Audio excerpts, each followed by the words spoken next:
Morning, সুপ্রভাত। সবাই কেমন আছেন? নিশ্চয়ই খুব ভালো আছেন। আমিও খুব ভালো আছি। চট্টগ্রাম জেলার ছোট্ট এই গ্রাম থেকে আমি লিমা আমার নতুন আরেকটি ব্লগে সবাইকে জানাই অনেক অনেক স্বাগত আর অনেক অনেক ভালোবাসা। আজকে হচ্ছে বৃহস্পতিবার আর এখন ঘড়িতে সময় সকাল 8:30। আজকের ওয়েদারটা ভালোই, রোদ উঠে গেছে আর রোদের সঙ্গে সঙ্গে গরমও বেড়ে গেছে। গত কয়েকদিন তো বৃষ্টি ছিল, কালকে ছিল পুরো দিন মেঘলা, আজকে একদম রোদ উঠে গেছে। চিন্তা করছি কিছু কাপড় চোপড় আজকে ভিজিয়ে দেবো, ধোয়ার কিছু কাপড় জমে গেছে, ভিজিয়ে দেবো। তো মেয়েরা যাবে হচ্ছে স্কুলে। একজন তো উঠে একটুখানি বইপত্র নিয়ে বসলো, বইপত্র তো গুছিয়ে রেখেছে, অলরেডি পড়া হয়ে গেছে। আর একজন গেছে হচ্ছে বাথরুমে মুখ হাত ধুচ্ছে। তো চলুন, মেয়েরা রেডি হচ্ছে স্কুলে যাওয়ার জন্য। ওদেরকে হচ্ছে খেতে দেব আর টিফিন করে দেবো। আজকে নাকি দুপুরবেলা ঘরে আসবে না, টিফিন দিতে হবে। চলুন দেখতে থাকুন, সাথেই থাকুন। আর তোমরা ড্রেস পরা রেডি হয়ে না, যাওয়ার সময় হচ্ছে ভাত খেয়ে যাবে আর টিফিন নিয়ে যাবে।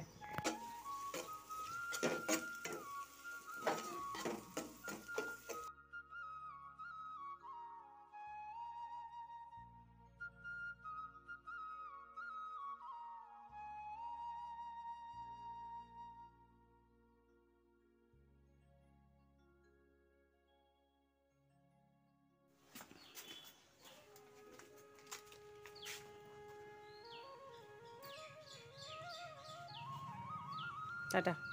মেয়েরা বেরিয়ে যাওয়ার পর হচ্ছে কালকে যত ভেজা কাপড় চোপড় ছিল সব বাইরে মেলে দিয়েছি। কালকে তো পুরো ওয়েদার ছিল একদম ড্যাম, সমস্ত কাপড় ভেজা ছিল একদম। আজকে রোদ দেখে সব বাইরে মিলিয়ে দিলাম। এখন হচ্ছে আগে কতগুলো কাপড় ভেজাবো, তারপর বাকি কাজ। একটা কম্বল ভেজাতে হবে, কারণ মাঝে মধ্যে বৃষ্টি হচ্ছে, আর বৃষ্টি মানেই তো শীত শীত লাগবে রাতের দিকে, ভোরের দিকে। তো একটা কাঁথা তো সেদিনকে ধুয়ে শুকিয়ে নিয়েছি, সেটাই গায়ে দিচ্ছি। আর একটা কাঁথা তো হয় না, আর একটা কম্বল ভেজাতে হবে। কম্বলটাও ধুয়ে রাখলে আর সমস্যা নেই। তার আগে হচ্ছে ফ্রিজ থেকে মাছটা বের করে রাখি মনে করে। মাছ কাটতে হবে, বরফ না ছুটলে কাটবো কী করে? মাছটা তো কাটা নেই, কাটতে হবে আগে, বরফ ছাড়াতে হবে, তারপর কাটতে পারবো।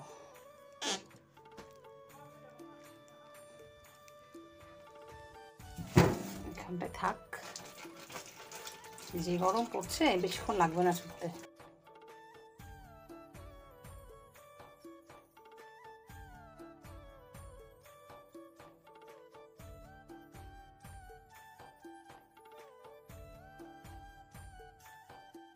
চলে তো এলাম কাপড় ভেজানোর জন্য। তো কাপড় এগুলো ভেজাতে গিয়ে মনে পড়লো যে ভেতরে হয়তো আরও কিছু কাপড় আছে ওদের বাবার, যেগুলো প্রথমে মনে করে আমি আনতে ভুলেই গেছি। তো এগুলো ভিজিয়ে গিয়ে হচ্ছে আলনা থেকে ওদের বাবার কাপড়গুলো নিয়ে এসে সেগুলো হচ্ছে ভিজিয়ে দেব। কাজের তাড়াহুড়োর মধ্যে সব কাজ আসলে মনে করে করাটা সবসময় হয়ে ওঠে না।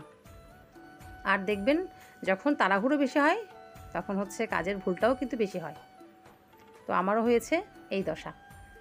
তো হঠাৎ করে মনে পড়লো যে আরও তো কিছু কাপড় আছে, এখন গিয়ে হচ্ছে এক দৌড়ে সেগুলো নিয়ে চলে আসবো।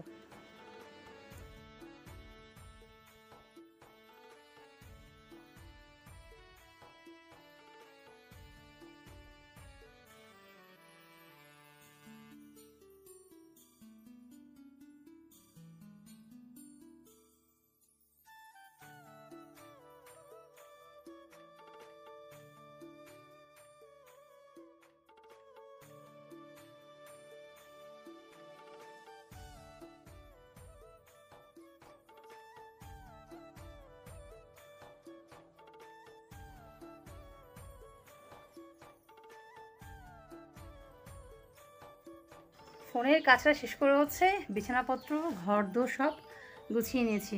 এবার যাব হচ্ছে ফাইনালি রান্নাবান্নার দিকে। মাছ তো ভিজিয়ে দিয়েছি, মাছ কাটতে হবে। আর করবো হচ্ছে ঢেঁকি শাক ভাজা। কালকে যে বাড়ি থেকে ঢেঁকি শাক এনেছিল সেই শাকটা ভাজা করতে হবে, না তো নষ্ট হয়ে যাবে।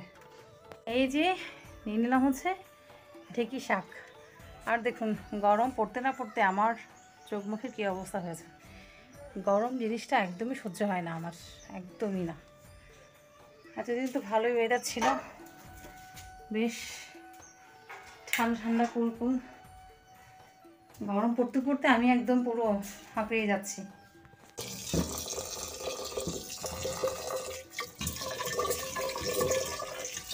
আগে হচ্ছে চাল ধুয়ে ভাতটা বসিয়ে দেবো, তারপর যাই যাই কাটাকাটি করার সব কাটাকাটি করতে বসবো।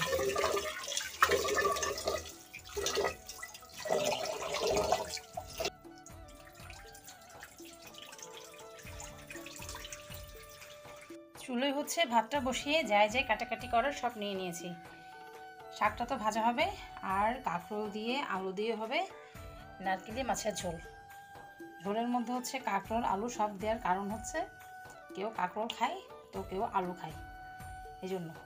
তো চলুন চটপট সব কেটে নিয়ে আবার আমাকে হচ্ছে এক বালতি কাপড় ভিজিয়েছি, সেগুলো ধুতে হবে। চলুন চট করে গিয়ে হচ্ছে এক মুঠো হেলেঞ্চা আর ফিদ্দা শাক তুলে নিয়ে আসলাম। কেন বলুন তো? এই যে ঢেঁকি শাক, শুধু শুধু যদি ঢেঁকি শাকটা ভাজা করি তাহলে একদম খেতে কেমন যেন কষকষ হবে, যার জন্য বুদ্ধি করে এই ব্যবস্থা করলাম। একসাথে ভাজা করলে সব আর কষকষ খেতে হবে না। চলুন এটাও কেটে দিয়ে দিই ঢেঁকি শাকের মধ্যে। ওরা সব কেটে একদম পুকুরে নিয়ে গিয়ে ধুয়ে এসেছি। এই হলো শাক, এই হলো আলু কাঁকরোল, আর এটা হলো মাছ। একদম বালতি করে কাপড়গুলো নিয়ে গেছি, কাপড় ধুয়ে নিয়ে চলে এসেছি।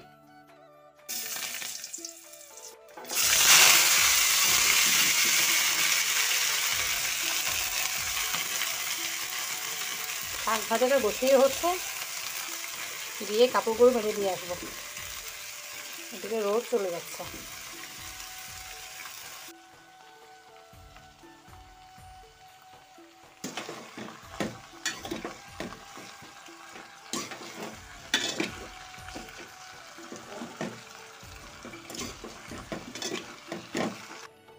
এই হলো কাপড়ের বালতি। চলুন গিয়ে কাপড়গুলো মেলে দিয়ে আসি। সব কটা কাপড় হচ্ছে এখানটায় মেলে দিলাম, আর ওদের বাবার লুঙ্গি আর গামছা দেবো হচ্ছে হাতের কাছে, বাড়ির সামনে, এখানে দেবো না। বন্ধুরা শাকটা ভাজা হয়ে গেছে, নামিয়ে নিয়েছি। এবার হচ্ছে চট করে মাছের ঝোলটা বসাবো। রান্না তো প্রায় শেষের দিকে, এদিকে অ্যাঞ্জেল আসার টাইমও হয়ে গেছে, 12টা 50 বাজে ঘড়িতে। আজকে একটু দেরি হয়ে গেছে, এখনও কেন ফিরছে না বুঝতে পারছি না। আর আমার কাজের মধ্যে আছে হচ্ছে কিছু একটা বাসন, সেগুলো ধোবো, চুলোটা পরিষ্কার করবো, আর হচ্ছে ঘরটা ঝাড় দেবো, খাওয়ার জন্য পানি নেব, ব্যাস তারপর যাবো স্নানে। চলুন পথ চেয়েছি বসে আছি, কখন বাচ্চা ফিরবে। আর এত রোদ, রোদের মধ্যে একটা ছাতা কিনে দিতে হবে বাচ্চাগুলোকে। এই রোদের মধ্যে ফিরতে খুব কষ্ট হচ্ছে বাচ্চাগুলোর। আজকে তো বাবাকে বলতে হবে বাচ্চাদের জন্য ছাতা কেনার জন্য, এত রোদ বাইরে। স্নান করে আসতে আসতে হচ্ছে 2টা 12 বেজে গেছে। অ্যাঞ্জেল স্কুল থেকে এসে একটু টিফিন করলো, তারপর স্নান করলো, আর ও স্নান করতে গেলে তো পুরো 1 ঘন্টা লেগে স্নান করতে। বাথরুমে খিচে করে এতক্ষণ ভগবান জানে। তো ও বেরোবার পর আমি স্নান করে বেরোলাম। ওদের বাবা এখনও আসেনি, আমরা খেয়ে নেব। আর আজকে শালি তো টিফিন নিয়ে গেছে, লাঞ্চ আওয়ারে আসেনি, এসে একেবারে ভাত খাবে, 3টায় ছুটি হয়, এসে স্নান করে হচ্ছে খাবে। চলুন আমরা খেয়ে নিই। চলো অ্যাঞ্জেল চলে আসো, ওদের বাবা আসে না হয় বেড়ে দেবো, শার্লিকেও বেড়ে দিতে হবে। খেয়ে যে একটুখানি শোবো তারও হচ্ছে উপায় নেই, জনে জনে ভাত বেড়ে দিতে হবে। চলুন বন্ধুরা ভাত বেড়ে নিয়েছি, আর আজকে লাঞ্চ মেনু হলো মিক্সড শাক ভাজা। তুমি একটু খাও না শাক দিয়ে, খাবে? আর অ্যাঞ্জেলকে হচ্ছে একা খেতে দিয়েছি, শাক খাবে না, শাক বেশি করে খাবো, রাতে শাক খাওয়া যায় না। আর হচ্ছে নারকেলি মাছের ঝোল আলু কাঁকরোল দিয়ে। অ্যাঞ্জেল খাবে হচ্ছে মাথা। আলু দেবো, ঝোল দেবো না, ঝোলও খাবে না, শুকনো শুকনো খাবে যে। ধরো নাও, কাটা বেছে খাই সুন্দর করে। বসো, হাত দাও। নিয়েছি একটা বড় দেখে কাঁচামরিচ। শাক ভাজা দিয়ে কাঁচামরিচ খেতে সেই মজা।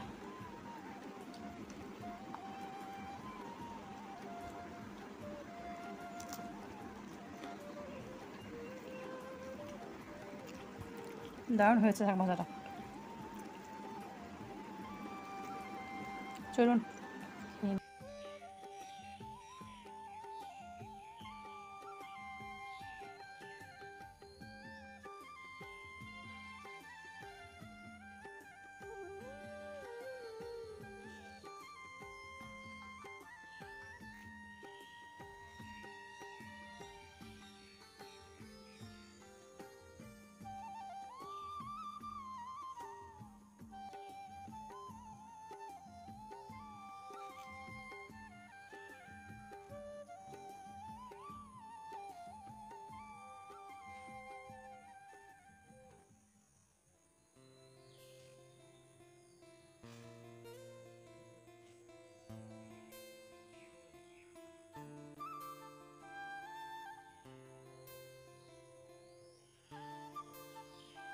গুড ইভিনিং বন্ধুরা, এখন বাজে হচ্ছে সন্ধে 6টা।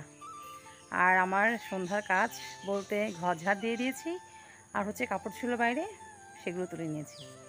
আর দেখুন মাথাটা কেমন চিপচিপে হয়ে আছে না, একদম চ্যাপটা হয়ে আছে চুলগুলো। কালকে শ্যাম্পু করতে হবে, চুল অয়েলি হয়ে গেছে। আর আজকে দুপুরে বলা নেই কওয়া নেই, দেখুন এখানটায় একটা দুটো পিম্পল উঠে বসে আছে হঠাৎ করে। তো মেয়েরা হচ্ছে পড়তে বসে গেছে, টিচার এসছে। আর আমি আর কি করব, সন্ধ্যার টুকটাক কাজ বলতে দুপুরে যে খাওয়া দাওয়া করেছি ওসব ধোবো, তারপরে একটুখানি চা দেবো টিচারকে, আমিও খাবো, রাত্রির জন্য ভাত করব, এই হলো কাজ করব। আর এই মুহূর্তে এত গরম লাগছে বলার বাহিরে। দেখুন পুরো ঘেমে অবস্থা খারাপ হয়ে গেছে। আর এই গাছটা আমি কিছুতেই সোজা করতে পারছি না, এই লেবু গাছটা এত চেষ্টা করছি সোজা করার জন্য, খালি বেঁকে যাচ্ছে। ওদের বাবাকে কালকে হচ্ছে বলতেই হবে টাইট করে আটকে দেওয়ার জন্য। ওই যে ঘরের দেখতে পাচ্ছেন লোহা আছে না, ওই লোহার সঙ্গে টাইট করে একদম দড়ি দিয়ে আটকে দেবো, তারপর শক্ত হবে জিনিসটা। আমার দ্বারা এটা হচ্ছে না। এই লেবু গাছটার জন্য ফুল গাছটার ক্ষতি হচ্ছে। ফুল গাছে কিন্তু এখন প্রত্যেক দিন ফুল ফুটছে, মোটামুটি একটা দুটো করে দেখতে পাচ্ছেন। কালকেও একটা ফুটবে, অনেক কুড়ি এসছে। এখন যদি ফুল গাছটা কিছু হয় তাহলে কি হবে বলুন? লেবু গাছটার জন্য ফুল গাছটা নষ্ট হয়ে যাচ্ছে। কালকে ওদের বাবাকে বলে এটা ঠিক করতেই হবে। ভেবেছিলাম টমেটো গাছগুলো মরে যাবে, পাতাগুলো কেমন যেন হলদে হয়ে গেছে না, কিন্তু না, দেখছি এখন আবার নতুন করে ফুল আসছে। গাছে দু একটা টমেটোও আছে। বৃষ্টি হলে একটু ভালোই হতো। আর দেখুন সন্ধে মানতে ফুল ফুটে একদম লাল হয়ে আছে, এত সুন্দর লাগে।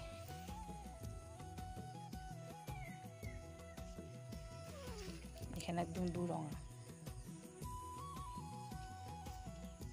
আমার খুব ইচ্ছে জানেন তো, বেশ খোলামের একটা বাড়ি হবে আমার।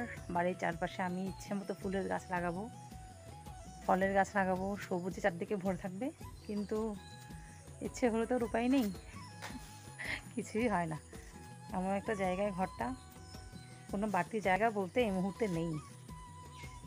দেখি কখনো যদি ইচ্ছেটা পূরণ হয়, আশায় আছি। চলুন আর বক না করে হচ্ছে রান্নাঘরের দিকে যাই। কারেন্ট আবার চলে গেলে ঝামেলা হয়ে যাবে। রান্নাঘরের টুকটাক কাজগুলো সেরে নিই কারেন্ট থাকতে। সমস্ত কাজকর্ম শেষ করে হচ্ছে সন্ধেবাতি দিয়ে এলাম। এবার চাটা করে চা খাবো।